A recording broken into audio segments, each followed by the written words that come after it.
हाँ तो भाई, कैसे हैं आप सभी? अच्छे हैं?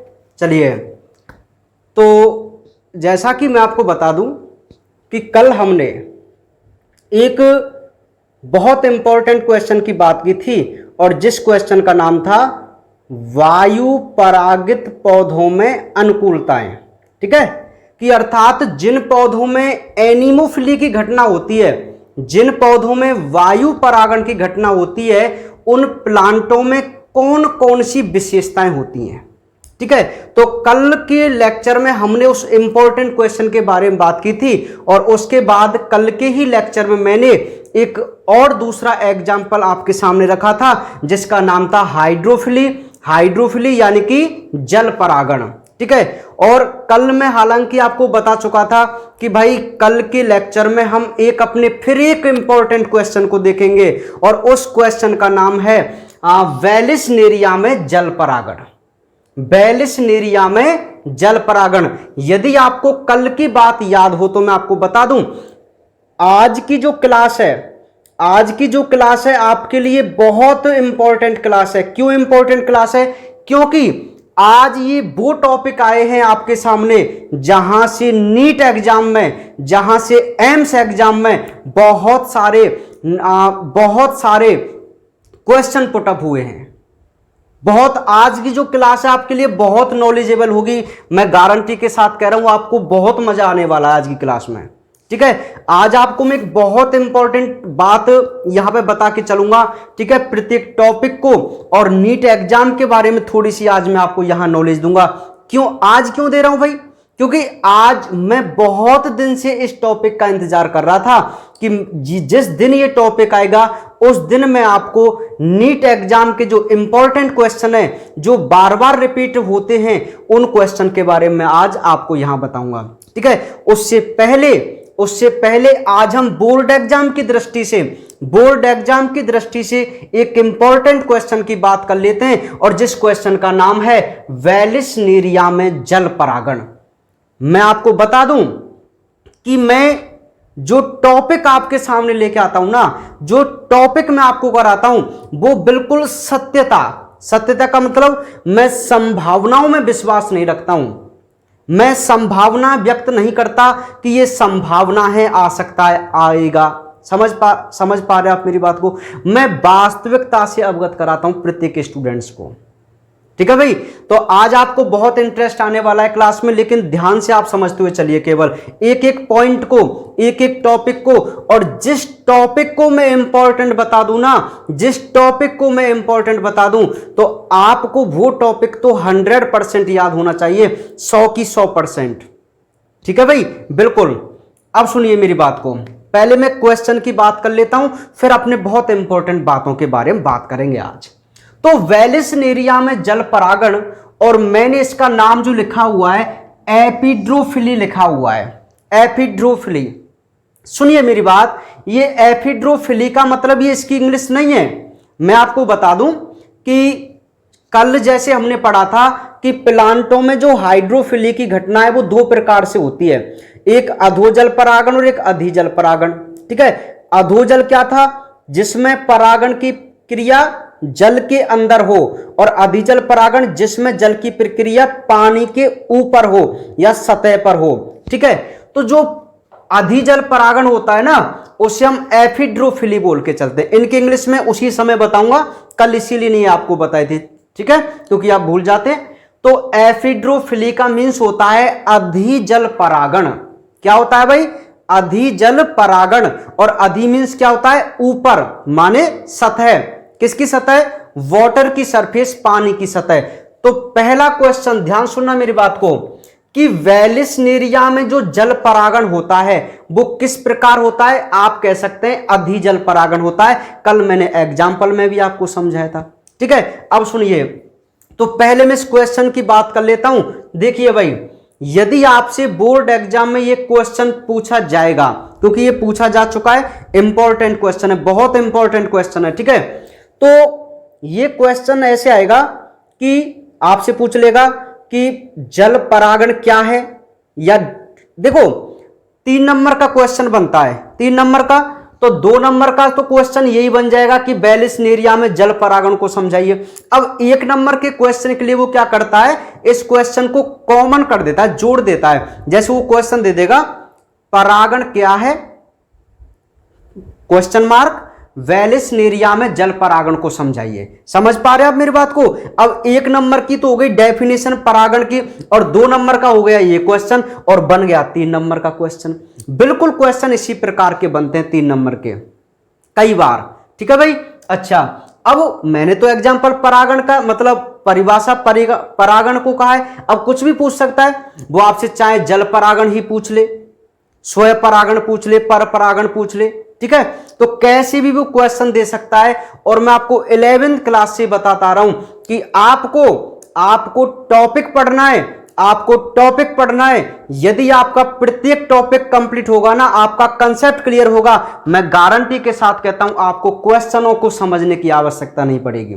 मेरा मतलब है आपको दिमाग नहीं लगाना कि किस टॉपिक से किस प्रकार का क्वेश्चन आएगा, ये मेरा काम है।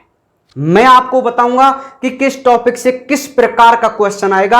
आपका काम केवल इतना है, जो टॉपिक है वो टॉपिक आपको पढ़ते हुए चलने हैं। क्योंकि बायोलॉजी सब्जेक्ट का अदर सब्जेक्ट से थोड़ा अलग सिस्टम होता है। थोड़ा अलग कैसे अलग होता है, कभी भी बायोलॉजी में बुक के पीछे वाले जो क्वेश्चन होते हैं, बुक के पीछे वाले क्वेश्चन नहीं पूछे जाते हैं। ये बायोलॉजी की खासियत होती है, बायोलॉजी की खासियत होती है ये। ठीक है, कोई रेयर चांस में एक आध क्वेश्चन जो ज्यादा ही इंपॉर्टेंट है वो पूछ लिया जाता है, जो हमारे नोट्सों में पूरा होता है। समझ पा रहे हैं आप मेरी बात को। तो आपको केवल मेरे नोट्स की हेडिंग्स पढ़नी है, हेडिंग पढ़ के चलनी है। केवल आपको मैं काफी बार समझा रहा हूं, आपको हेडिंग पढ़नी है, आपको क्वेश्चन से कोई मतलब नहीं है। ये मेरा काम है कि कौन सा क्वेश्चन मैं आपको मोस्ट बताऊंगा और कौन से को नहीं बताऊंगा, ये मेरा काम है। और आपको केवल मुझे फॉलो करना है। समझ पा रहे हैं आप मेरे बात को। बिल्कुल ट्रस्ट कीजिए। ठीक है भाई, बिल्कुल ट्रस्ट कीजिए, है ना। अब सुनिए मेरी बात को, टॉपिक पे बात करते हैं अब हम। तो वैलिस नेरिया में जल परागण कैसे होता है, थ्योरी आपके सामने लिखी हुई है। एक एक पॉइंट को यहां क्लियर करते हैं। सबसे पहला पॉइंट कहता है कि वैलिस नेरिया जल निमग्न एक लिंगी पौधा होता है। वैलिस नेरिया जल निमग्न का मतलब होता है जल में डूबा हुआ। निमग्न याद रखना, निमग्न का मीन डूबा हुआ, अंदर। एक लिंगी कैसा प्लांट है, यूनिसेक्सुअल है, एक लिंगी पौधा है जो ताजे पानी में पाया जाता है, फ्रेश वाटर में, नदी वगैरह उनमें ये पाया जाता है। ठीक है भाई, पहला पॉइंट समझ में आ गया। ये थ्योरी आपको लिखनी है वहां पे। सेकंड पॉइंट कि इसका जो नर पौधा होता है भाई, अब यदि एक लिंगी पौधा है तो यार नर पौधा अलग होगा और मादा पौधा अलग होगा। और मैं आपको बता दूं, मैंने आपके नोट्स में जो डायग्राम बनाया हुआ है वो केवल मादा पौधा का बनाया हुआ है, और उसके पास परागकण तैरते हुए दिखाई दे रहे होंगे आपको। ठीक है, तो आपको डायग्राम तो वही बनाना है, मादा फ्लावर ही आपको शो करना है, मादा प्लांट ही शो करना है आपको केवल। ठीक है, तो सुनिए मेरी बात। एक लिंगी पौधा होता है, इसका नर पौधा अधिक संख्या में नर पुष्प उत्पन्न करता है। अच्छा, अधिक संख्या में क्यों उत्पन्न करता है भाई, याद कीजिए हमने जब बाह्य निषेचन की बात की थी, एक्सटर्नल फर्टिलाइजेशन की, तो मैंने कहा था कि भाई इनको बहुत खतरा रहता है क्योंकि कोई भी इनको नष्ट कर सकता है। तो यार जब ये जल में तैरेंगे तो इनको भी तो खतरा हो सकता है भाई, नष्ट हो सकते हैं या कोई इनको भोजन के रूप में ले सकता है। भाई परागकण है यार, और परागकण में तो पोषण होता है, कुछ खाते हैं इनको जीव। ठीक है, तो इनको ज्यादा संख्या में नर पुष्प उत्पन्न करने पड़ते हैं ताकि परागण की पर परागण की संभावनाएं बढ़ जाएं। आप समझ पा रहे हैं। अच्छा, तो नर पौधा अधिक संख्या में नर पुष्प उत्पन्न करता है जो टूटकर बंद अवस्था में, ये पॉइंट आप याद रखना, कभी भी इसका जो नर फ्लावर होता है वो खिली हुई अवस्था में नहीं टूटता है। खिली हुई अवस्था में, जैसे पेड़ से टूटेगा तो कैसी अवस्था में टूटेगा, बंद अवस्था में, अनुन्मील कंडीशन में। नहीं, अनुन्मील पुष्प नहीं होते लेकिन वो बंद होता है, इसलिए मैं बोल रहा हूं ना। तो बंद अवस्था में पानी की सतह पर आएगा। देखो याद कीजिए, ये जल निमग्न पौधा है, ये पानी के अंदर रहता है, और भाई नर फ्लावर जो है वो पानी के अंदर ही तो टूटेगा भाई। अरे यार, जब पूरा प्लांट ही पानी के अंदर है तो पानी के अंदर ही तो नर फूल टूटेगा। कैसी अवस्था में टूट रहा है? बंद अवस्था में। अब अंदर से जो मैं डायग्राम बनाऊंगा, अंदर से जो नर फ्लावर है वो ऊपर की तरफ आएगा, सरफेस पर आएगा, और सरफेस पर जैसे ही आता है ना, ये खुल जाता है। तो ये पॉइंट आपको समझ में आ गया कि बैलिसनेरिया का जो नर प्लांट होता है वो अधिक संख्या में नर फ्लावर उत्पन्न करता है, जो बंद अवस्था में ही गिर जाते हैं पानी के अंदर, फिर वो ऊपर की तरफ आते हैं, और जैसे ही वो पानी की सतह पर आते हैं वो फ्लावर ओपन हो जाते हैं, खुल जाते हैं। तो ये पॉइंट आप याद रखना। अच्छा, नेक्स्ट पॉइंट, ये तो बात हो गई नर प्लांट की।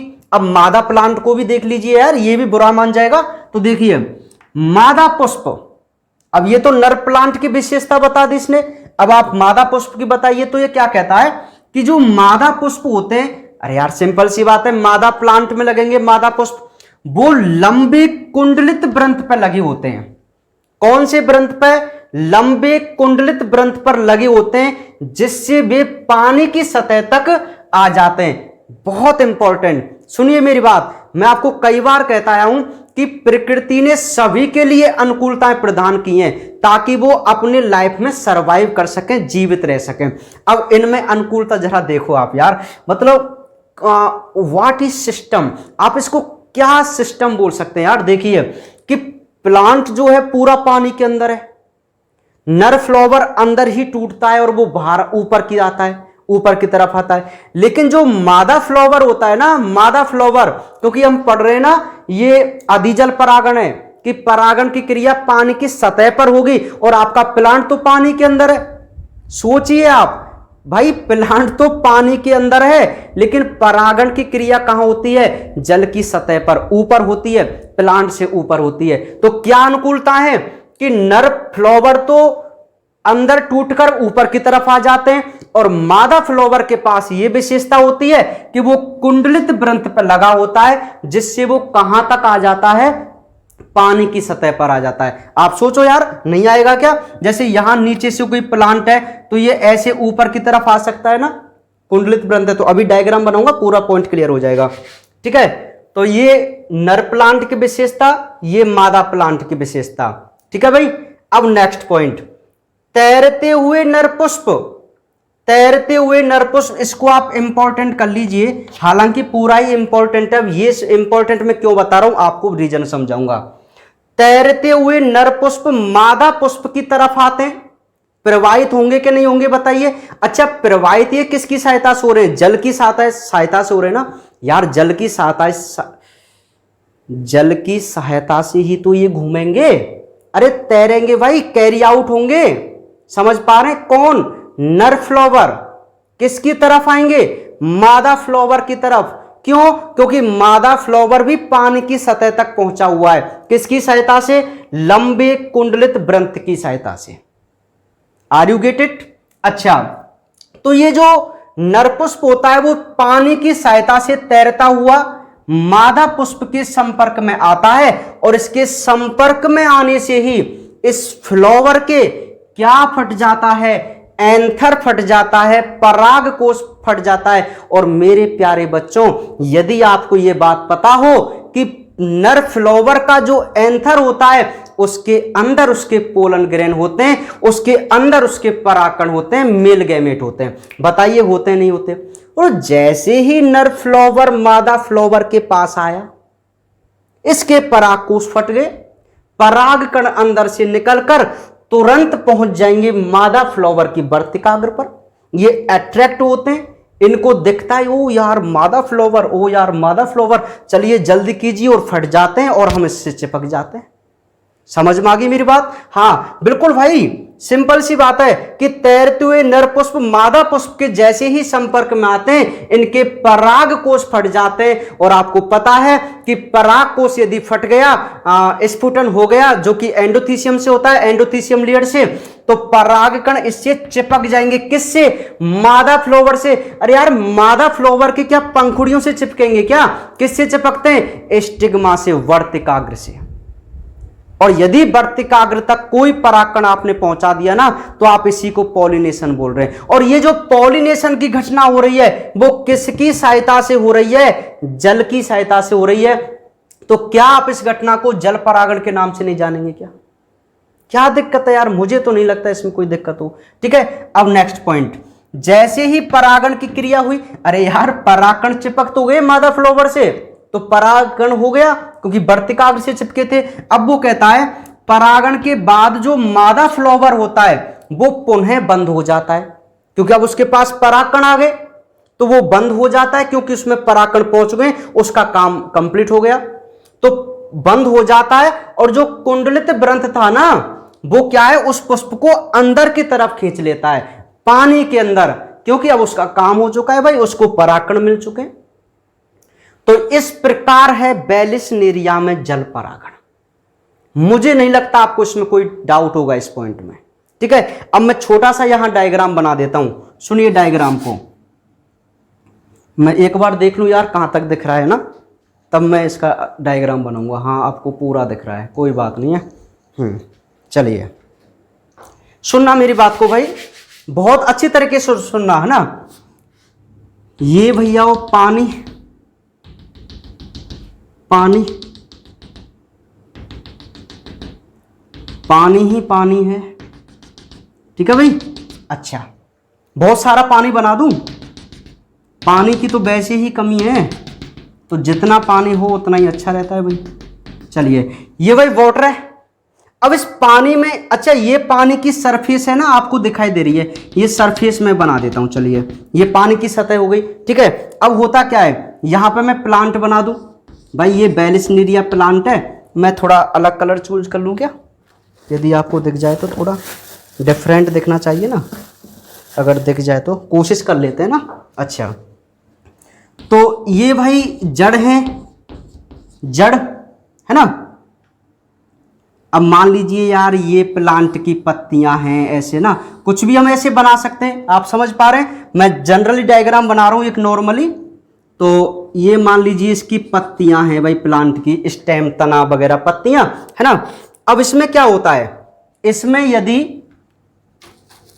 ऐसे, कौन सा लूं, एक मिनट रुको। हाँ, ये रहा कुंडलित व्रंत ऐसे, और इस कुंडलित व्रंत से जुड़ा होता है मादा पुष्प। आप देख पा रहे हैं ये कुंडलित व्रंत लगा हुआ है, कोइल्ड है, कुंडलित अवस्था में। अच्छा, व्रंत का मतलब तो वही होता है, एक डंठलनुमा संरचना।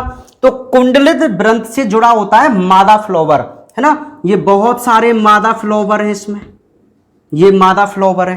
ठीक है, तो ये मैंने एक बेलिस्नेरिया का, क्या हो गया, ये मैंने बेलिस्नेरिया के एक प्लांट बना दिया।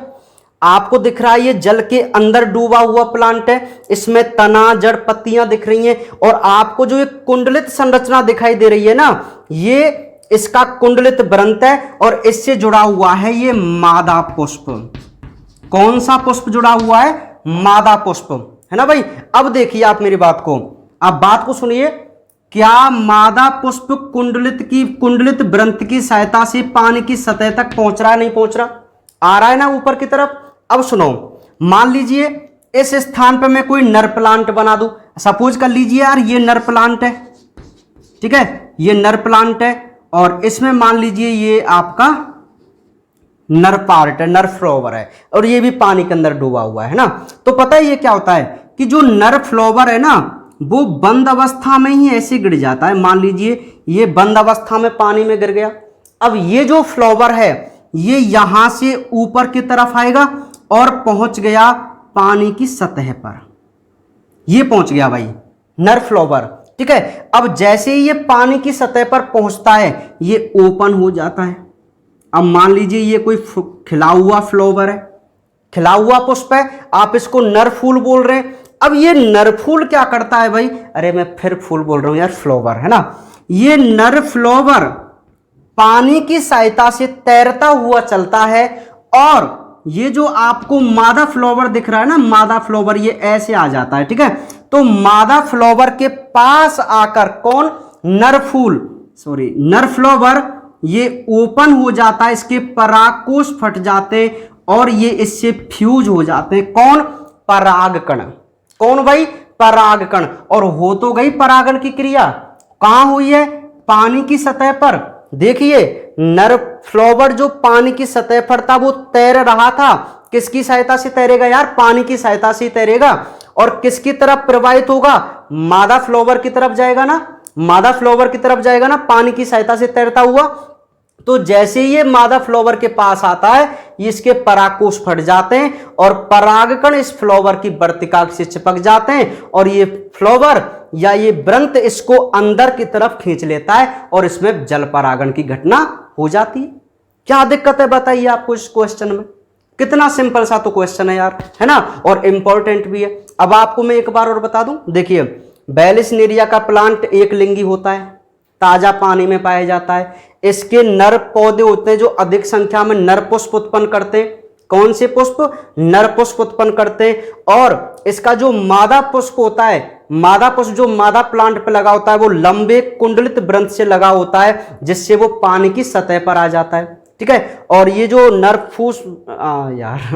नर फ्लावर जो होते हैं वो बंद अवस्था में गिरते हैं ना पानी में, और ऊपर सतह पे आके खुल जाते हैं। और जैसे ये तैरते हुए आते हैं नर पुष्प किसकी तरफ? मादा पुष्प की तरफ। जैसे ही इसके संपर्क में आएंगे, इनकी वर्तिका जो परागकोश है वो फट जाएंगे और परागकण वर्तिका से चिपक जाएंगे और ये परागण की क्रिया हो गई। एट लास्ट क्या होगा? ये कुंडलित व्रंत जो है इस पुष्प को अंदर की तरफ खींच लेता है और इसमें फिर निषेचन होता है। क्या दिक्कत है बताइए यार आपको? मुझे तो नहीं लगता आपको इस इंपॉर्टेंट क्वेश्चन में कोई दिक्कत होनी चाहिए। ठीक है, कितना सिंपल तो है, समझ पाए आप इस क्वेश्चन को? ठीक है भाई, तो ये क्वेश्चन मैं आपका कंप्लीट समझू जो कि बोर्ड एग्जाम के लिए बहुत इंपॉर्टेंट है। अब मेरी एक बात सुन लीजिए,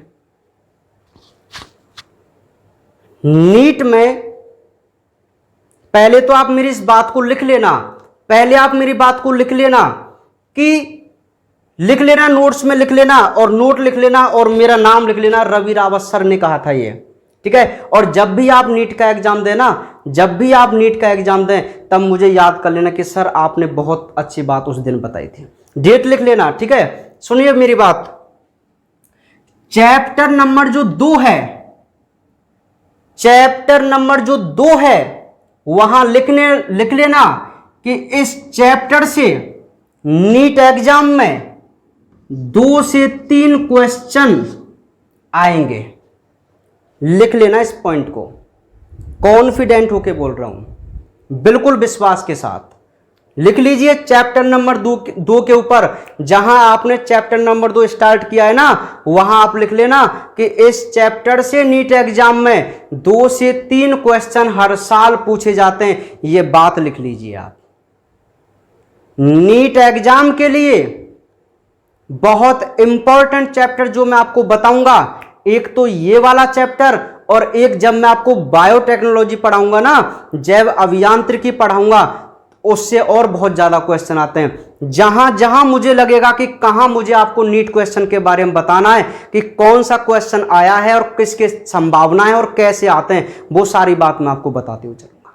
ठीक है, तो अभी मेरी आपने ये बात लिख लिया कि 100% 2 से 3 क्वेश्चन हर साल नीट एग्जाम में चैप्टर नंबर 2 से पूछे जाते हैं, हर साल। ठीक है भाई, अब मैं आपको बता दूं, सन तो मुझे अधिक याद नहीं रहती कि कौन से सन में कौन सा क्वेश्चन आया था, फिर भी मैं ना आपको बताता हूं। अब मेरी बात को जरा ध्यान सुनिए, एक बात सुनना आप मेरी।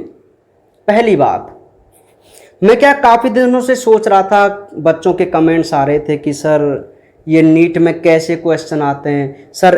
अभी जैसे मैं आपको बता दूं कि आज की जो क्लास थी उसमें भी 2-1 कमेंट आए थे सर कि ये जो पर परागण है, स्वयं परागण है, इसमें से भी क्वेश्चन बनते हैं क्या, है ना। तो मैंने बहुत एनालाइज किया यार, चलो ऐसा करते हैं कि बच्चों को थोड़ा इसके बारे में मैं गाइड कर देता हूँ। ठीक है, थोड़ी सी नॉलेज में दे देता हूँ। अब सुनिए, अच्छा एक बात मैं आपको बता दूं ना, मुझे बच्चों की हेल्प करने में ना, मतलब स्टूडेंट्स की हेल्प करने में, उनके क्वेश्चन सॉल्व कराने में इतना मज़ा आता है, इतना मज़ा आता है ना, बहुत ज़्यादा। इतना मज़ा मुझे गोलगप्पे खाने में भी नहीं आता। ठीक है, समझ पा रहे हैं आप मेरी बात को? हाँ, मतलब क्वेश्चन आप पूछा करो, टाइम मैं देता हूँ आपके लिए ना, आपको भी पता है बहुत टाइम देता हूँ। ठीक है, तो हो सकता है मैं सॉल्व कराने की कोशिश मेरी अधिकतर रहती है ना, लेकिन पूछने वाला तो होना चाहिए यार, अच्छे क्वेश्चन पूछो ना नीट में जो आते हैं इंपॉर्टेंट क्वेश्चन। हालांकि मैं बताता चलता हूं, अब काफी बच्चों की ये समस्याएं वो कई बार कंफ्यूज हो जाते हैं और वो टिपिकल लेवल पे पहुंच जाते हैं। मैं थोड़ी सी गाइडेंस दे रहा हूं आज, ठीक है। टिपिकल लेवल पे पहुंच जाते हैं कि यार नीट का एग्जाम तो बहुत टिपिकल आता है यार, कैसे सॉल्व करेंगे यार, कैसे कैसे क्वेश्चन आते हैं। मैं गारंटी के साथ कहता हूं,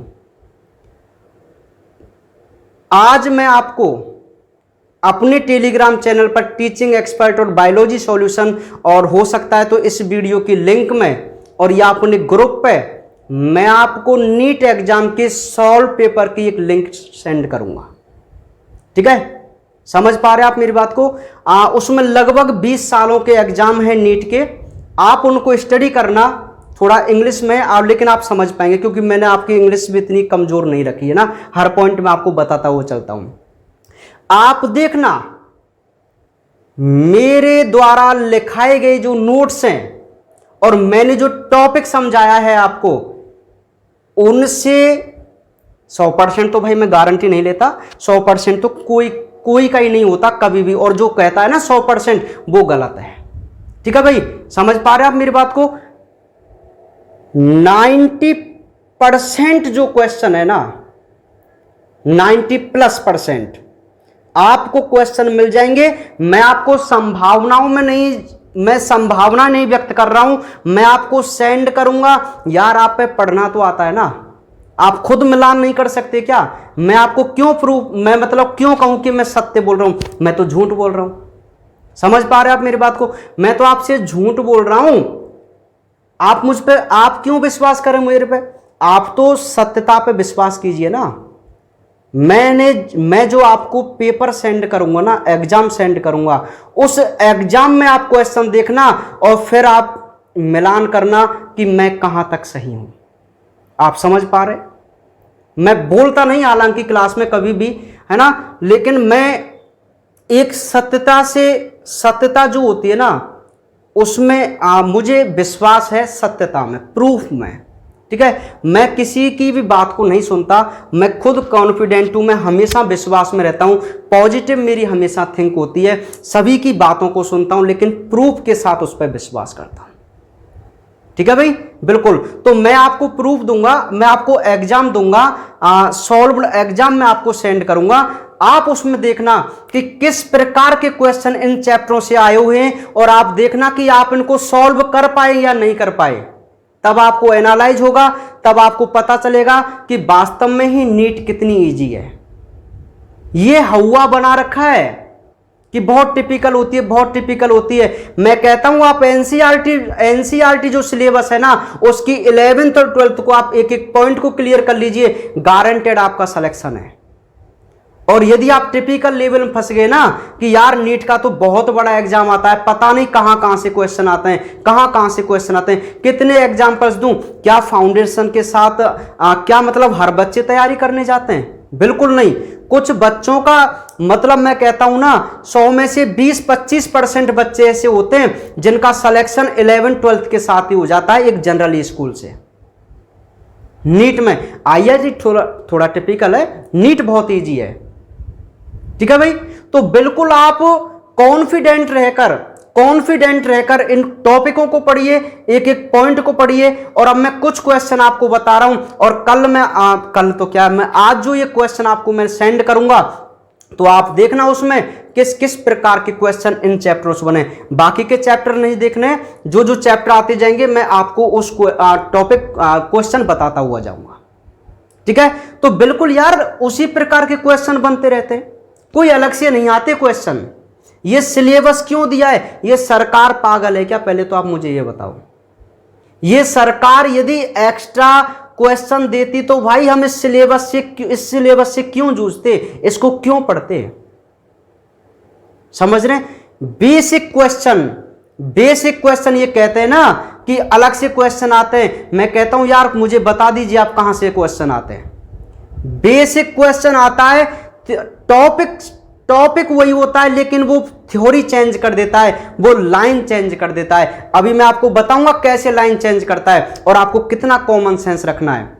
अब सुनिए मेरी बात, यहां से 2019 में एक क्वेश्चन आया नीट में इस टॉपिक से एक क्वेश्चन आया, और मैं आपको बता दूं कि जो ऑब्जेक्टिव करते रहते हैं कि ऑब्जेक्टिव बुक ऑब्जेक्टिव पढ़िए, मैं मानता हूं उनसे क्वेश्चन आते हैं। अरे यार क्वेश्चन तो आएंगे जो क्या है पूरी बुक का ऑब्जेक्टिव है वहां से क्वेश्चन तो बनने, लेकिन 100% थोड़ी आते हैं भाई, 30% आ जाते हैं, 40% आ जाते हैं। 100% क्वेश्चन कहां से आएगा? अरे यार 100% क्वेश्चन आपकी टॉपिक से आएगा। यार टॉपिक से अलग कैसे चला जाएगा आप बोलिए? आप टॉपिक पढ़िए 100% क्वेश्चन मिलेगा, आपको एक्स्ट्रा बुक पढ़ने की आवश्यकता ही नहीं है। ठीक है, एनालाइज किया करो आप खुद। अब सुनिए मेरी बात, आपको थोड़ा सा विश्वास होगा। अभी 2019 में एक क्वेश्चन पूछा गया नीट में, और वो क्वेश्चन क्या पूछा गया कि वेलिसनेरिया में परागण की क्रिया होती है। वेलिसनेरिया में परागण की क्रिया होती है। अब ऑप्शन सुनिए, अब आपके दिमाग में क्वेश्चन, और इतना सिंपल सर, परागण वेलिसनेरिया में तो जल परागण होता है, ज्यादा से ज्यादा आप क्या बोलेंगे सर? जल परागण, सॉरी वेलिसनेरिया में तो सब अधिजल परागण होता है। इतना ही पढ़ सकते हैं ना आप। सुनो मेरी बात, क्वेश्चन क्या था कि वेलिसनेरिया में परागण की क्रिया संपन्न होती है, ये क्वेश्चन था। ठीक है भाई, ऑप्शन सुनिए। आपका नीट का जो क्वेश्चन है ना, आपके ऑप्शन पर डिपेंड करता है, उसका जो आंसर है आपके ऑप्शन पर डिपेंड करता है। ठीक है, अब ऑप्शन सुनिए। आपको एक बार मेरे क्वेश्चन बोलने से तो ऐसा लग रहा होगा कि या भाई इसमें तो जल परागण या ज्यादा से ज्यादा अधिजल परागण आ गया होगा, क्योंकि वो क्वेश्चन क्या कह रहा है कि वेलिसनेरिया में परागण किस प्रकार होता है। तो आप सोच रहे होंगे सर जल परागण होता है, अधिक से अधिक वो अधिजल परागण कह देगा। भाई जल परागण तो होता ही है, और स्पेशली कौन सा? अधिजल परागण, इतना ही तो बोलेंगे। लेकिन ऑप्शन सुनिए, तो जो आंसर वाला ऑप्शन था ना, वो मैं आपको बता रहा हूं। पहला ऑप्शन था, मैं आपको सेंड करूंगा, आप उसमें देखना। पहला ऑप्शन ये था कि नर पुष्प पानी की सहायता से पानी की सतह पर, ऑप्शन सुनना, नर पुष्प पानी की सहायता से पानी की सतह पर मादा पुष्प की तरफ प्रवाहित होते हैं। ये ऑप्शन नंबर 1 था। आप मुझे एक बात बताओ, ऑप्शन में जब ऐसी लाइन आ रही है तो यहां जल परागण और अधिजल परागण का क्या मतलब रहा यार? आप मुझे बताओ। उसने क्वेश्चन तो यहां से पुटअप किया, उसने ऑप्शन तो यहां से दिया भाई, थ्योरी से दिया है ऑप्शन। आप समझ पा रहे हैं मेरी बात को? उसने थ्योरी से ऑप्शन दिया। आप कंफ्यूज हो गए यार, हमने तो ऑब्जेक्टिव में यही पढ़ा था कि जल परागण होता है और अधिजल परागण होता है। आप थ्योरेटिकल नहीं पढ़ रहे कि भाई नीट में तो ऑब्जेक्टिव आते हैं, भाई ऑब्जेक्टिव पढ़िए। यहां ऑब्जेक्टिव का कोई मतलब है क्या, कोई सेंस है क्या? जब उसने ये पूरी लाइन दे दी, और पूरी लाइन कैसे दी थी आप देखिए, आपकी एनसीईआरटी बुक में केवल ये लाइन लिखी हुई है क्लियर, लेकिन लाइन उसने चेंज कर दी, थोड़ा सा चेंज किया, लेकिन उसका सेंस वही था, मतलब वही था।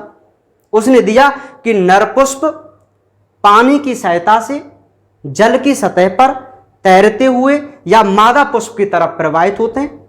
ये लाइन थी भाई ऑप्शन की।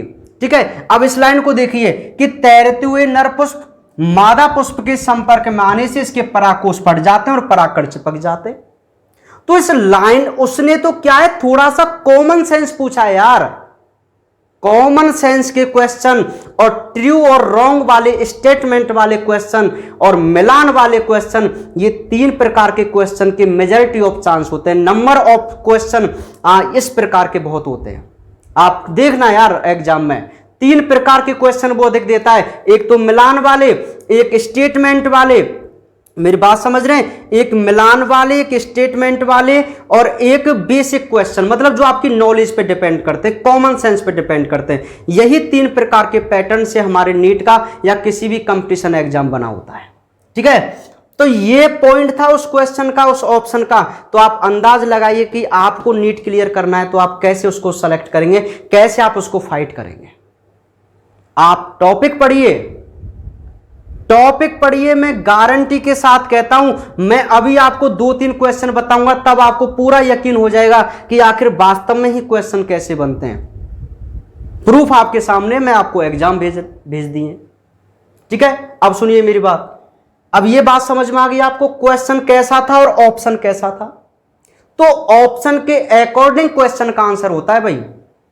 अब उसने ये लाइन दी थी, तो यार आप समझ नहीं पाएंगे क्या कि ये ट्रू स्टेटमेंट है, या इस लाइन के द्वारा कि ये जो लाइन होती है या ऐसी घटना होती है तब बैलिस्नेरियम जल परागण होता है। नहीं होता क्या बताइए, कि नर पुष्प जो होते हैं वो पानी की सहायता से तैरते हैं और किसकी तरफ जाते हैं, मादा पुष्प की तरफ। ये लाइन उसने लिखी थी। अब इस लाइन को ना मैंने वैसे बोला था भाई, एक ऐसी सटीक लाइन तो मेरी थ्योरी में है ही नहीं, कहीं भी नहीं है। मेरी थ्योरी से क्या मतलब है, कोई बुक में नहीं मिलेगी आपको। लेकिन यार इतना तो वो चेंज कर सकता है थ्योरी, आप में इतना कॉमन सेंस होना चाहिए। तो ऐसे क्वेश्चन आते हैं नीट में। तो ये 2019 का क्वेश्चन था। अब सेकंड क्वेश्चन 2020 में एक क्वेश्चन पूछा गया, और जो मैंने आपको कल कराया था, कल मैंने आपको 2 क्वेश्चन कराए। मैं अब तक इसलिए रुका हुआ था क्योंकि ये टॉपिक जब आएगा ना, तब मैं आपको कॉन्फिडेंट होकर और पूरे प्रूफ के साथ क्वेश्चन बताऊंगा। अभी आप मेरी बात को सुनना। एक क्वेश्चन तो ये हो गया, सॉरी मैं क्षमा चाहता हूं कि आज मतलब टॉपिक्स में आगे नहीं बढ़ूंगा, लेकिन पहले मैं ये जो इंपॉर्टेंट बात है ना, आपके दिमाग में जो क्वेरी उठती है, जो आपकी कंफ्यूजन जो होता है, मैं थोड़ा सा उसको दूर करना चाहता हूं। ठीक है, और आपको वास्तविकता की ओर ले जाना चाहता हूं। यदि आप में कॉमन सेंस है तो आप एनालाइज करना और वास्तविकता की तरफ मुड़ना। ठीक है, चलिए ये बात आपको मेरी समझ में आ गई। अच्छा, अब दूसरा क्वेश्चन 2020 में नीट 2020 में एक क्वेश्चन पूछा गया, और वो क्वेश्चन क्या पूछा गया कि वाटर हाइसिंथ और वाटर लिली, याद कीजिए कल मैंने आपको ये पॉइंट बताया था, कल की क्लास में तो बताया यार, ज्यादा दूर की मैं बात ही नहीं कर रहा। वाटर लिली और वाटर हाइसिंथ में परागण की क्रिया होती है, ये क्वेश्चन था। देख लेना, जो मैंने क्वेश्चन भेजे स्क्रीनशॉट ले लेकर भेजे, आप उनको देखना और तब आप विश्वास करना। आप बताइए मुझे, क्या मैंने आपको ये पॉइंट नहीं लिखाया कल? इंपॉर्टेंट पॉइंट बताया था, और आपके नोट्स में मैं कई बार कहता हूं, आप विश्वास कीजिए यार एनसीईआरटी बुक पे। आपके नोट्स में मैंने एक लाइन लिखी थी, और वो लाइन क्या लिखी थी, मैंने लाइन लिखी थी कि भाई पोटेमोजिटोन, वाटर लिली और वाटर हाइसिंथ। आप एनसीईआरटी बुक में देखना, ये लाइन क्लियर लिखी हुई है, और मैंने अपने नोट्सों में भी एग्जाम्पल के रूप में डायरेक्ट लाइन लिखी है। मैंने कोई एक्स्ट्रा पॉइंट इसके बारे में नहीं लिखा, कोई भी एक्स्ट्रा पॉइंट। कितनी सारी बुक हैं आप बताइए, क्या मेरे पास बुकें नहीं है? कितनी सारी बुक्स है, लिखने को मैं यहां 10 एग्जाम्पल्स लिख देता। अगर मैं यहां पर 10 एग्जाम्पल्स लिखूं ना, तो आप उनको मोस्ट समझ के 10 की 10 को याद करेंगे भाई। मुझे पता है कि आप टीचर पे ट्रस्ट करते हैं। यदि मैं यहां 10 एग्जाम्पल्स लिखता और आपसे कहता कि भाई ये मोस्ट है, आप इन 10 एग्जाम्पल्स को याद करते, लेकिन आपके काम के कितने, केवल ये जो 3 एग्जाम्पल्स जो आपकी एनसीईआरटी बुक ने दे रखे हैं। तो हमें इनसे ही मतलब है यार, समझ रहे ना आप मेरी बात को। जब क्वेश्चन यहां से बनने तो हम क्यों पढ़ें? ठीक है भाई, बहुत अथाह भंडार है इनका, कितनी सारी बुक्स हैं, कितने बड़े बड़े टॉपिक, अथाह भंडार है। मैं कह रहा हूं ना, एक एक टॉपिक 2-2 घंटे का है, एक एक टॉपिक, कितना भी बढ़ा लीजिए, कितना भी बढ़ा लीजिए। ठीक है, चलिए तो 2020 का जो ये क्वेश्चन था, क्वेश्चन ये था कि जलकुंभी और जलकुमुदिनी या वाटर लिली में परागण होता है। ऑप्शन आपके सामने थे, वायु एवं कीट। ऑप्शन ये था वायु एवं कीट। सेकंड ऑप्शन वायु एवं जल। थर्ड ऑप्शन वायु एवं पक्षी। आप समझ पा रहे मेरी बात को? आप बताइए मुझे, कल मैंने स्पेशल ये लाइन लिखी हुई थी आपके नोट्सों में, आपके नोट्सों में स्पेशल लाइन लिखी हुई है कि भाई वाटर लिली और जलकुंभी में और पोटेमोजिटोन में, क्योंकि ये जलीय प्लांट है, कल ही तो बताया है यार आपको, कल ही तो बताया ये पॉइंट कि सभी पौधे जल परागित नहीं होते, चाहे वो जलीय पौधे, लेकिन सभी पौधे जल परागित नहीं होते। उसमें कुछ मैंने एग्जाम्पल्स आपको बताए थे, नहीं यहां तो मैंने एक दो एक्स्ट्रा बता दिया था, लेकिन आपके नोट्स में मैंने कोई भी पॉइंट एक्स्ट्रा नहीं लिखा है। आपको वही 3 एग्जाम्पल्स लिखे और क्लियर लिखा हुआ है कि इनमें वायु एवं कीट के द्वारा परागण होता है। यही क्वेश्चन 2020 में पूछा गया है, आप देखिए इसको, आप समझ पा रहे हैं मेरी बात को? तो बताइए क्वेश्चन कहां से आ रहे हैं भाई? अरे क्वेश्चन यार आपकी एनसीईआरटी बुक से आते हैं, आप में थोड़ा सा कॉमन सेंस होना चाहिए बस। मैं तो कई बार सोचता हूं यार कि पता नहीं कि ये बच्चे जो हैं कहां, मतलब कितना कंफ्यूजन अपने माइंड में रखते हैं, जबकि कितनी सरल सरल चीजें हमारे पास हैं। लेकिन आपको अवगत होनी चाहिए भाई, आपकी गलती नहीं है। आपको जब तक आपको कोई अवगत ही नहीं कराएगा तो आपको कैसे पता चलेगा? ठीक है भाई, तो आप समझ पा रहे हैं मेरी बात को? ये क्वेश्चन आपको समझ में आ गया? ठीक है, क्या क्वेश्चन था कि वाटर लिली और जलकुंभी में किसके द्वारा परागण होता है? तो किसके द्वारा था? वायु एवं कीट के द्वारा लिखा हुआ है ना, वही एज इट इज एज आपके ऑप्शन आए, आप देख लीजिए। आप क्यों विश्वास कीजिए मेरी बात पे यार, आप प्रूफ देखिए ना, आप एग्जाम देखिए और आप खुद एनालाइज कीजिए, समझ रहे हैं आप? चलिए, ऐसे मुझे पता है आप मुझ पे बहुत ट्रस्ट करते हैं, मुझे पता है, ठीक है। हाँ, तो ये बात मेरी आपको समझ में आ गई। 2 क्वेश्चन। अच्छा, तीसरा क्वेश्चन नहीं, ऐसे तो बहुत सारे क्वेश्चन आ चुके हैं, लेकिन जितने भी क्वेश्चन आए ना यार, आप कल्पना नहीं कर पाएंगे कि सारे के सारे क्वेश्चन ऐसे हैं जो मैंने सभी आपको कराए, और वो भी छोटे से मैटर में। आप समझ पा रहे हैं क्यों? क्योंकि मेरे नोट्स की प्रत्येक जो लाइन है वो एनसीईआरटी को कवर करती है, एनसीईआरटी बुक को कवर करती है, जो कि हमारे लिए ऑथेंटिक बुक है। ठीक है भाई, बिल्कुल। अब 2 क्वेश्चन तो ये हो गए आपके सामने इसी टॉपिक से। तीसरा क्वेश्चन, अब मैं सन उसकी भूल गया हूं, शायद 2018-19 का इतना ही है या 2020 का है ना, इनकी सन तो मुझे याद है। वो क्वेश्चन क्या था? क्या था यार, 1 मिनट मैं फॉरगेट कर गया उसको। हाँ, कल ही मैंने आपको एक क्वेश्चन कराया था, वायु परागित पादपों की विशेषताएं कराया था भाई।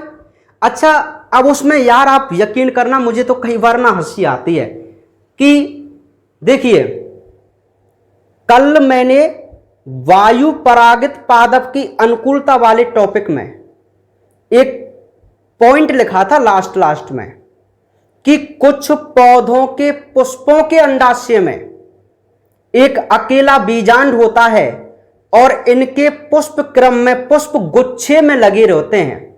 बताइए ये पॉइंट आपके सिलेबस नोट्स में है कि नहीं? आप खुद बताइए मुझे, है?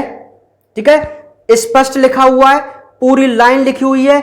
आप यार कल्पना नहीं कर पाएंगे कि यहां से भी नीट में क्वेश्चन बना था और ये पूरी डिटो लाइन उसने क्वेश्चन के रूप में दी थी, और उसने पूछा था कि इस प्लांट में किस प्रकार की या किस माध्यम से परागण की क्रिया होती है, किस माध्यम से परागण की क्रिया होती है। आपके पास नोट्स हैं, आप देखिए उनको, ये स्पष्ट लाइन लिखी हुई है।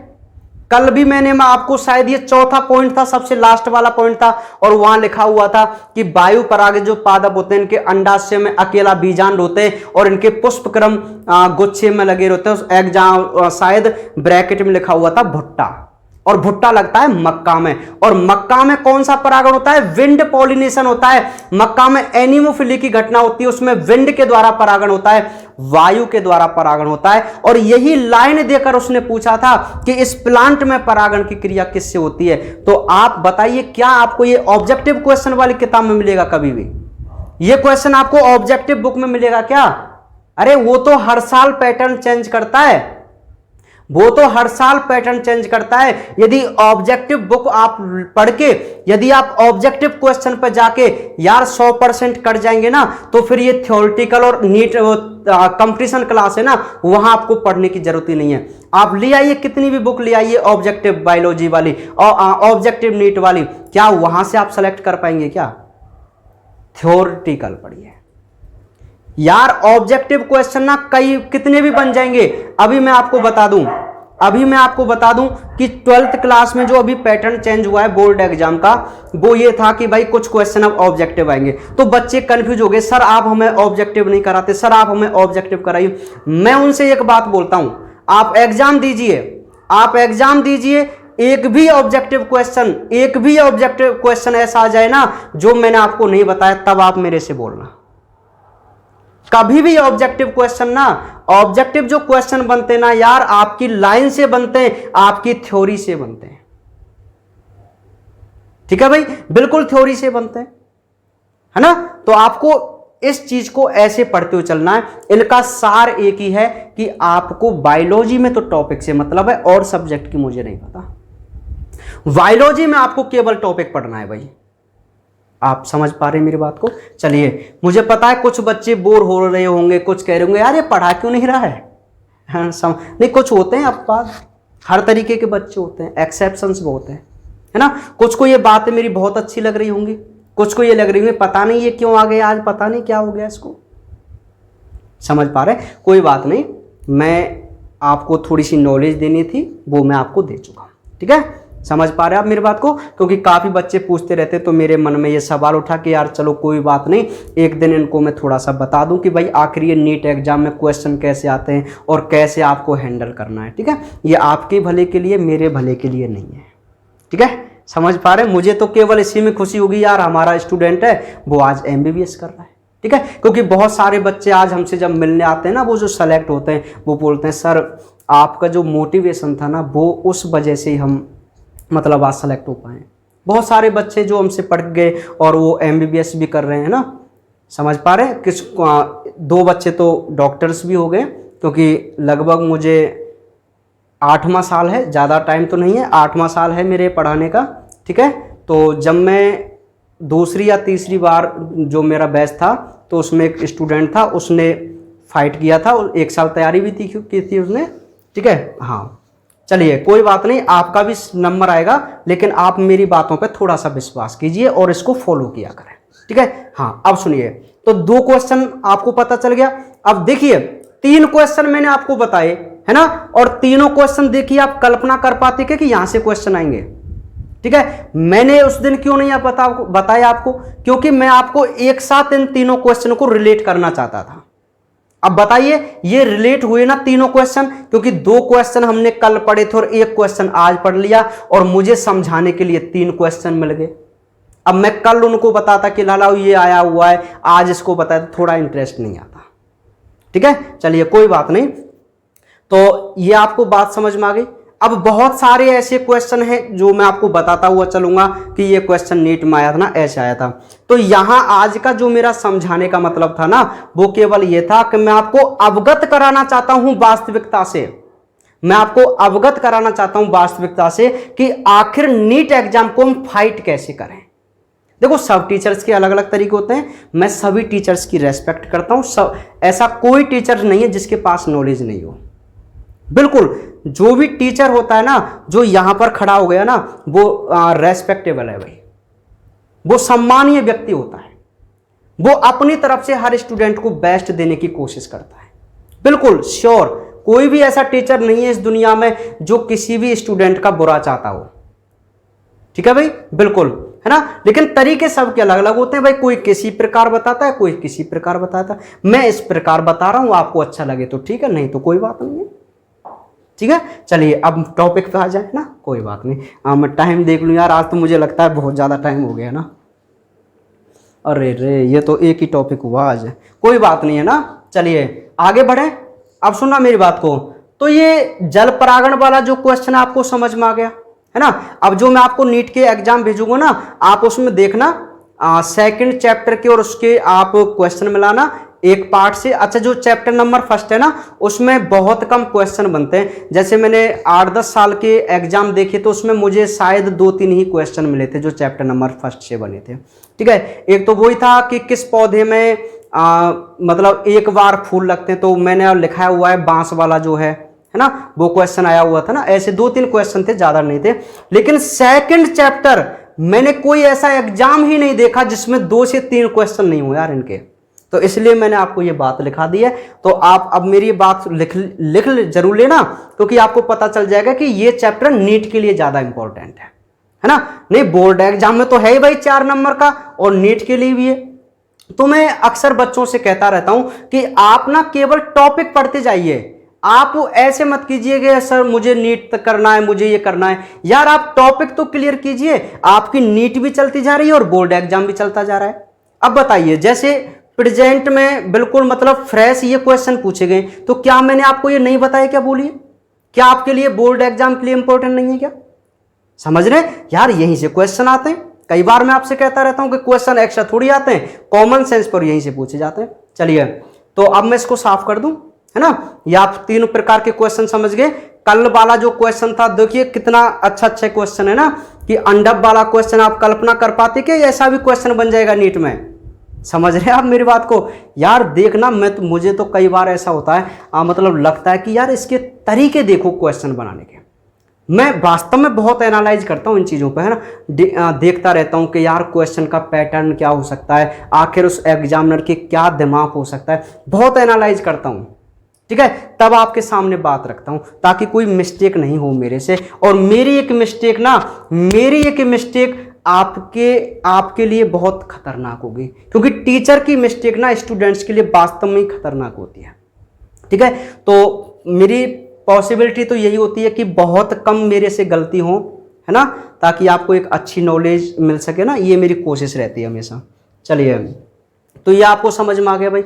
अब मैं आपको एक बात बता दूं, यहां थोड़ा सा मैं बोल देता हूं, आप समझ लेना यार, है ना। अच्छा सुनो, वेलिस्नेरिया में तो अधिजल परागण होता है, अधिजल परागण, क्योंकि जल की सतह पे हो रहा है। लेकिन एक जोस्टेरा सिग्रासेंस नाम की एक घास है, समुद्री घास जिसको बोलते हैं, और उस समुद्री घास में ना जल के अंदर परागण होता है। यदि आपसे पूछे कि अधोजल का एग्जाम्पल, अधोजल परागण का एग्जाम्पल, है ना, तो अधोजल परागण का एग्जाम्पल आपको जोस्टेरा या सिग्रासेंस नाम की घास याद रखनी है, जो आपके नोट्सों में लिखी हुई है। अच्छा, मैं इसको क्यों नहीं लिख रहा हूं यार, छोटा सा टॉपिक है, आप वैसे ही समझ जाएंगे उसको, ठीक है।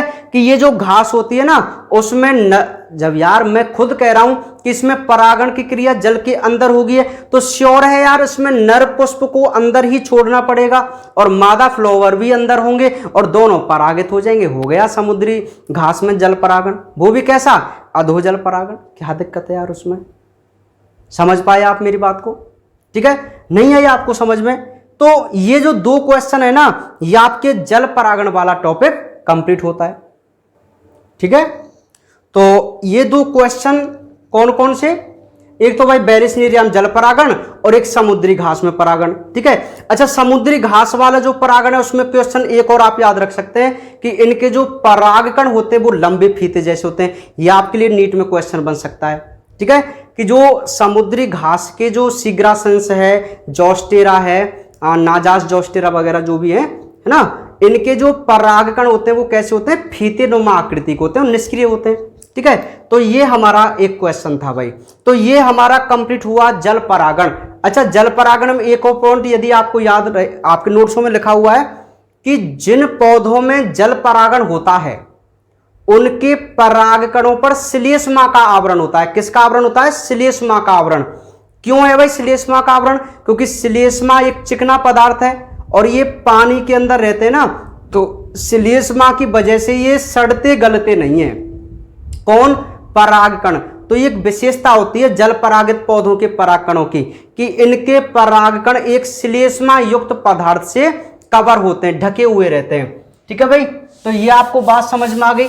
तो आज का जो एक बहुत इंपॉर्टेंट टॉपिक था, है ना, कौन सा?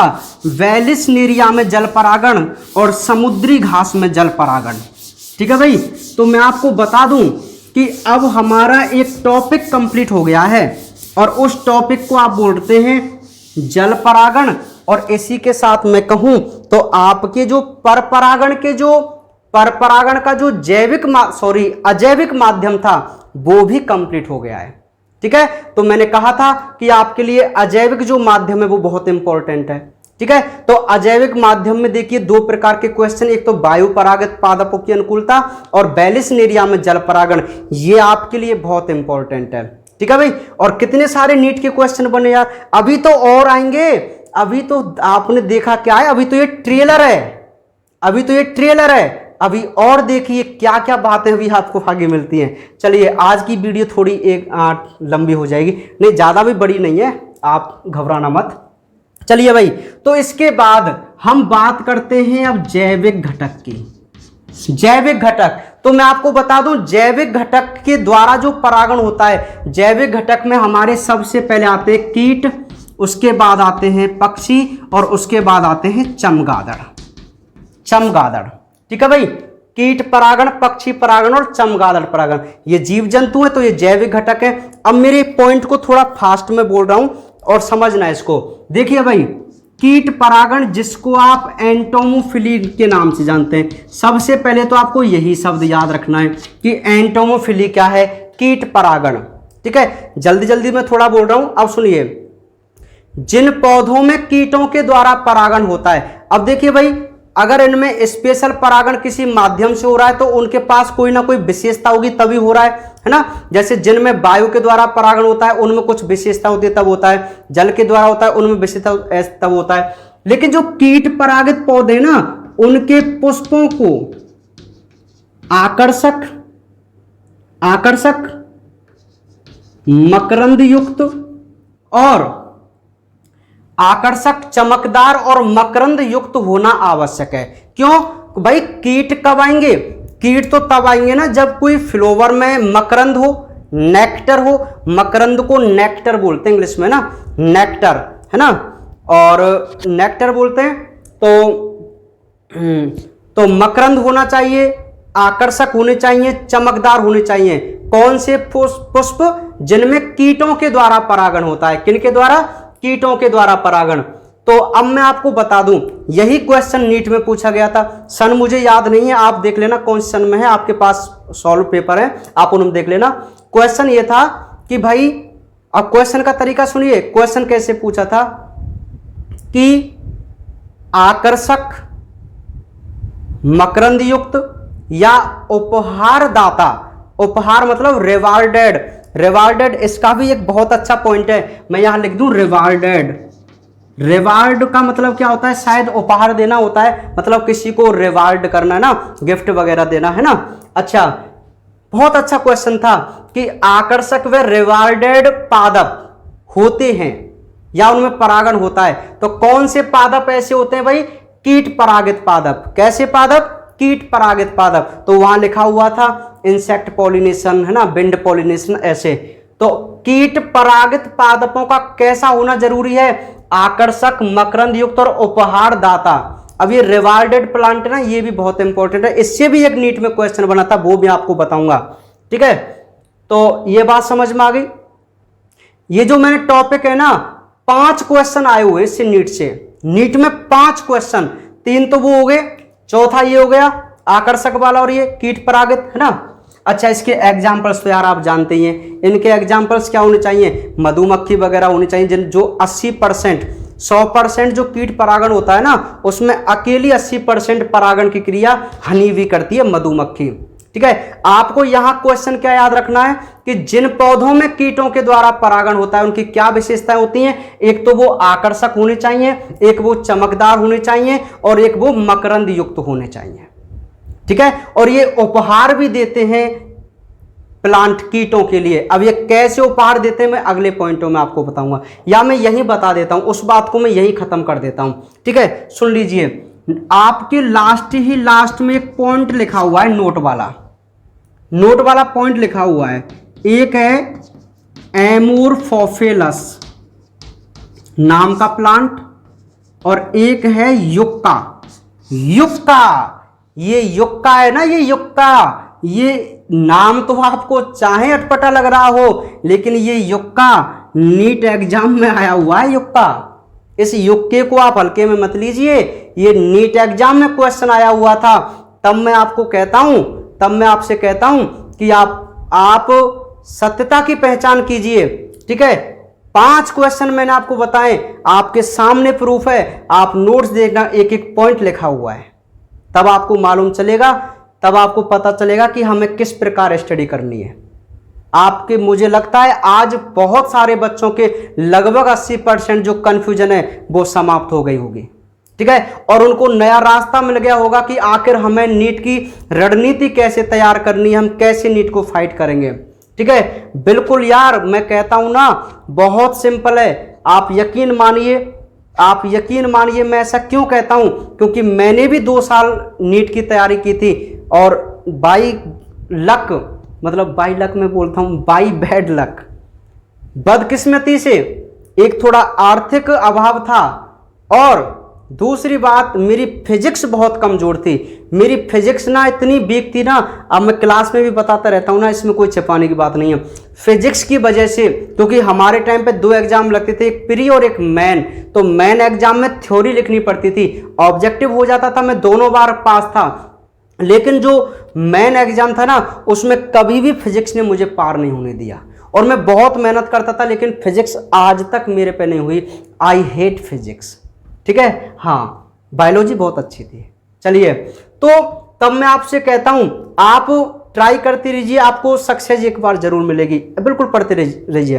देखिए, अब पॉइंट ये किया ना, कीट परागण, तो यहां से एक क्वेश्चन ये बनेगा नीट में, और एक क्वेश्चन ये बन गया युक्का वाला। अब इसको पॉइंट को समझ लीजिए। एमोरफोफिलस नाम का एक प्लांट है, उसका फ्लावर 6 फीट लंबा होता है, 6 फीट लंबा होता है।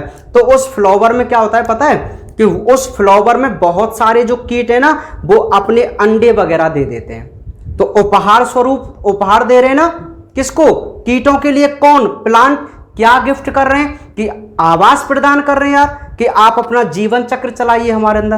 उनके बदले में क्या मिलता है, दुनिया बहुत मतलब की है, बिना मतलब के कोई किसी से आज तक बोलता नहीं भाई, आज के टाइम पे। तो प्लांट भी इससे अछूते नहीं है, प्लांट भी स्वार्थी होते हैं यार, ये भी सेल्फिश होते हैं। सेल्फिश क्या, ये दोस्ती तो निभाते हैं, लेकिन वो बोलते हैं ना, दोस्ती पक्की, खर्चा अपना अपना, ठीक है भाई, वही सिस्टम है इनका। ये रिवार्ड करते हैं, ये गिफ्ट करते हैं कीटों को।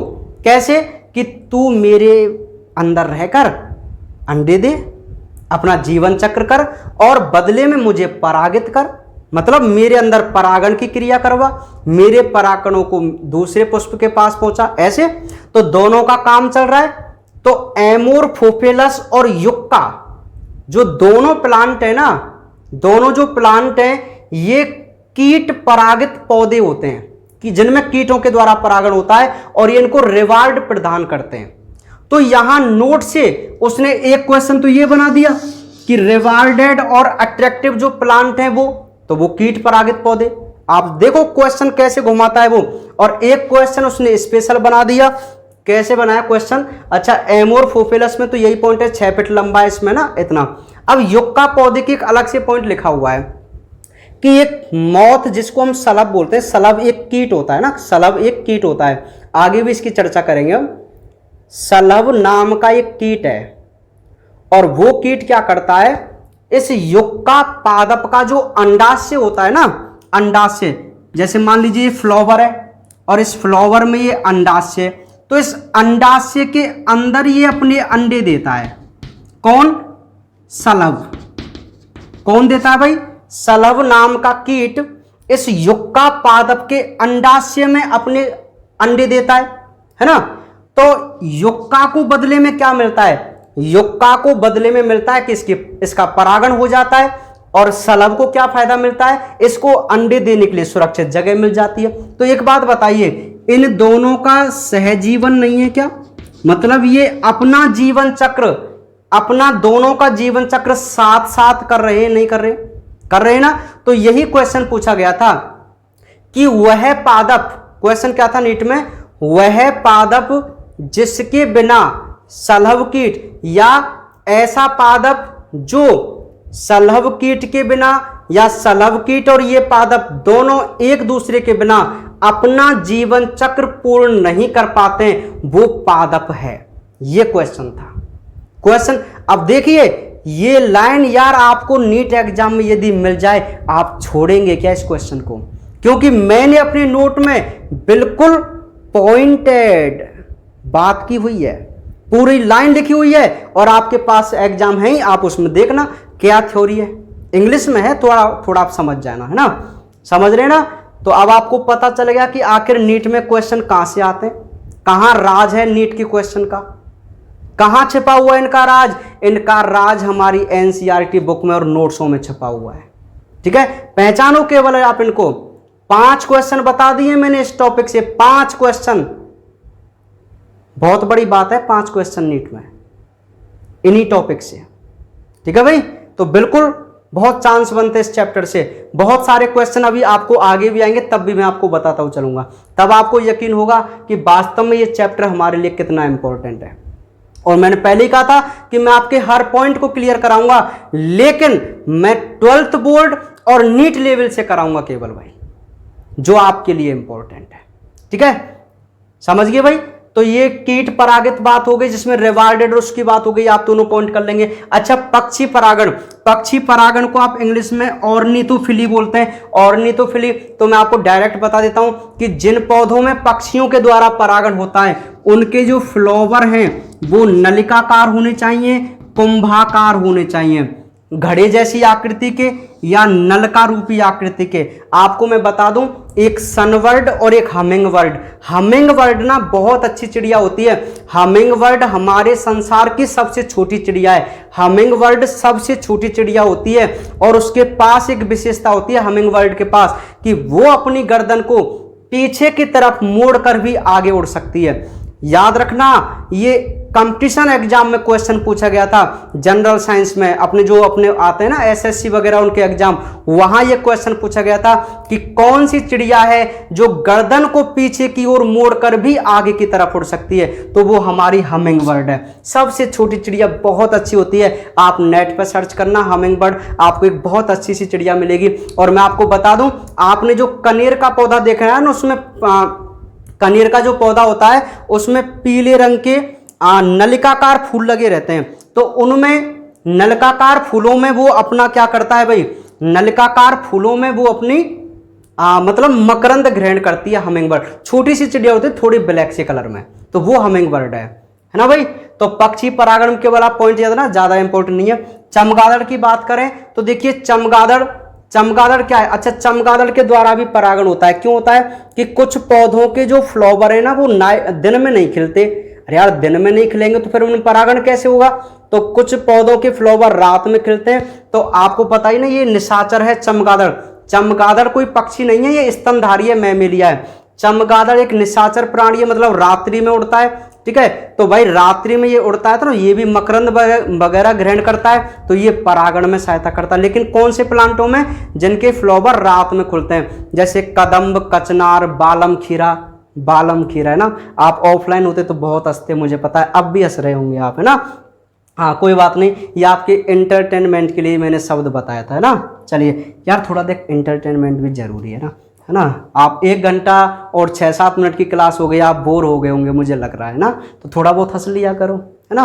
आपको याद होगी सन ऑफ सरदार में एक बहुत अच्छा स्टेटमेंट था, ये पाजी कदे हंस भी लिया करो, ऐसे कुछ था ना। हाँ, चलिए, तो ये चमगादड़ परागण की बात हो गई ना। इसके बाद हमारे कुछ और हैं, जैसे सर्प वृक्ष है, आर्किड है ना, उनमें घोंगे के द्वारा, है ना, सैमल, और उनमें गिलहरी वगैरह के द्वारा परागण होता है। तो ये छोटे छोटे से पॉइंट थे भाई। चलिए, समझ में आ गई आपको बात। तो आज की जो ये हमारी क्लास है, अब मैं आपको बता दूं कि इसमें एक क्वेश्चन रह गया है। कौन सा? साल्विया नाम के प्लांट में कीट परागण कैसे होता है, वो विधि हम कल जानेंगे ना, कल उसके बारे में बात करेंगे। तो आज की जो एक क्लास थी, मैं आशा करता हूं कि आज की क्लास आपके लिए बहुत इंपॉर्टेंट रही होगी। और आज जो हमने टॉपिक देखे वो हमारे नीट एग्जाम के लिए और बोर्ड एग्जाम के लिए बहुत इंपॉर्टेंट है। तो आज की क्लास को आप अच्छे से देखना, 2-2 बार देखना चाहे इसको, ठीक है। समझ रहे हैं आप मेरी बात को? हाँ, बाकी बातें करते हैं कल, ओके। और किसी को बुरा लगा हुआ हो, कोई स्टूडेंट परेशान हो गया हो कि सर आज आपने पढ़ाया नहीं, अरे यार पढ़ाया भी तो है ना, आपके काम की बातें की हैं, ठीक है। हाँ, हालांकि मुझे ज़्यादा बोलने का शौक नहीं है, मतलब यहाँ पे मैं अपने टॉपिक से ही मतलब रखता हूँ, लेकिन क्या है, आपके गाइडेंस जो आपके भविष्य हित में होता है वो भी एक टीचर का फर्ज होता है, आपको उनसे अवगत कराया जाए। ठीक है, चलिए तो बाकी बातें करते हैं कल।